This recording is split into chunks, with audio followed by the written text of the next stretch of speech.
Welcome back to the channel. Today I'm going to be talking about a very popular plant that is on the lips of Jamaicans at home and in the diaspora at this time of the year. For most of us, there is no Christmas without it. Please watch the feature up to the end because you're definitely going to learn something, and it may also jog your memory of the past Christmas that you've celebrated, especially if you're off the island. Bright, bold, and bursting with flavor, meet Hibiscus sabdariffa, known worldwide as Roselle or Jamaican Sorrel.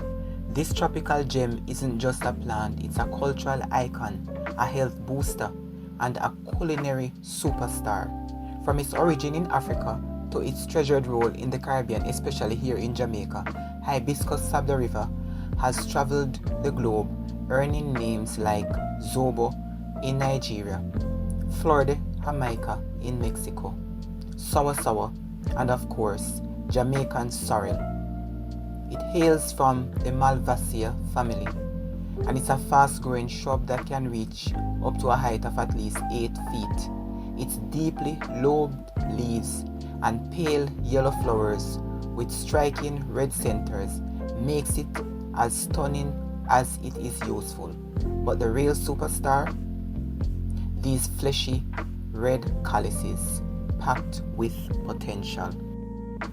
In the kitchen, sorrel shines from a tangy ruby red tea to festive Caribbean drinks spiced with ginger and rum. Its flavor is unforgettable. It's also the secret ingredient in jams, sauces, and even natural food coloring. But sorrel isn't just tasty, it's a health powerhouse because it is rich in antioxidants like anthocyanins, which are bioactive pigments found in many fruits and vegetables that have many potential health benefits like lowering blood pressure, boosting immunity, and aiding digestion. It is also a traditional remedy for colds and liver health. If you're thinking about growing this wonder plant, be mindful that it loves warm climates, well-drained soil, and plenty of sunshine, and that is what we're not lacking here in Jamaica. No wonder it is such a very important part of our culture. It is harvested within about 6 months of sowing those tiny black seeds and transplanting the seedlings. After harvesting, I remember as children growing up, we were given the responsibility of removing the calyces from the plant. I still remember how our fingers would turn red and how we would be very cautious in not allowing the seed pods to get too close to our skin as we pick the sorrel, because it has some small hair-like structures that cause itching, just like the courage vine. And if you're Jamaican and going in the bushes, coming in contact with this plant, you understand what it is like to be scratching your skin for long period of time, swelling of the skin and redness for those persons who have light complexion. We would secure the seed pods by putting them in the sun to dry, storing them in a warm dry place so that we would have plants ready for the next season. The good thing about sorrel is that you can use the fresh calyces, so you can just wash them and use them just as you pick it, or you can choose to put them in the fridge.